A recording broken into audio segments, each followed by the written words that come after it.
মাংসর কালারটা দারুণ হয়েছে। হ্যাঁ কি খাবি? মাংস খাবি?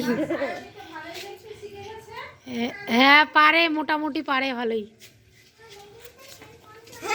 হ্যাঁ হ্যাঁ হ্যাঁ। হ্যালো গাইস, আমরা এখন দার্জিলিং চলে আসছি। এই দেখো আমরা আজকে পিকনিক খাচ্ছি।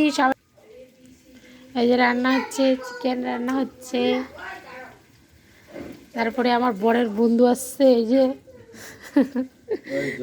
তারপরে বরের বন্ধুর বউ আসছে, বেটির বান্ধবী, আমার মেয়ের বান্ধবী, এই যে এটা। আর এটা হচ্ছে আমার মেয়ে, আর এটা হচ্ছে বন্ধুর বউ। না এখানে রাখো না রে। আমরা সবাই মিলে এখন পিকনিক খাচ্ছি।